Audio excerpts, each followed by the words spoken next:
Welcome to day 7. Today I'm going to be using my favorite drawing tool, a Micron Sakura fine nib pen. I use it for quickly doing everyday sketches. I look for just basic value patterns. So I'm going to draw an apple in a book with that. Abby is joining me today. Once again, I'm checking for the proportions. I'm going to give you 7 minutes on this because of the 2 elements in there. So when you're doing your book, double check that all your lines make sense. So you know everything closer to you is going to be getting broader and everything further away will be getting narrower. So double check those lines, make sure they're getting broader as they move towards you. And then, I'm just getting in those value patterns, quickly sketching them in. Okay, so here's your turn. So remember, make sure that the lines are receding, getting smaller as they go away from you. Double check your proportions for the width of the top of the book compared to the width of the spine. The spine is just that back part of the book that you see in the shadow where, you see the title and everything listed, and then the front of the book. So hold up your pencil and just do a quick measurement, and you'll be really surprised how narrow the front of the book is compared to the spine, because our brains are telling us that's a big rectangle. So double check those measurements, take your time, and then once you have your book established, you can place your apple on it and get in those value patterns quickly, using the medium of your choice, and then just begin fleshing those out. Look for your lightest lights and your darkest darks. If you begin to wonder where the value patterns are, just squint your eyes hard at the image, and it'll just kind of eliminate the detail and help you see the big picture of what's going on with the light and shadow.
Okay, wrap things up by looking for those dark accents if you haven't got them in there, and do those final little touches. And we'll be moving on to our quick studies, which you'll have 2 minutes for each of these because once again, there's a little more going on. So we'll do 2-minute quick studies today. Great job. Okay, once again with this, I'm just quickly checking my angles and trying to get that established with the book and just making sure that everything makes sense, that things are receding, that the book is laying the way it's supposed to be laying in perspective. So take your time, have fun with this.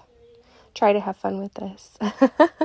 I just always enjoy seeing the light and the shadow and how the shapes work together. It's endlessly fascinating to me. So hopefully you can get a little lost in that while you're working on these. So that's a wrap for my 3 studies. Very simple, but just trying to get that there. Okay, so here you go. 2 minutes for each of these. Have a great time sketching. Thanks for joining me.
All right, so wrapping up that last quick sketch. Great job. I hope that you've just learned and just seen more than you did before.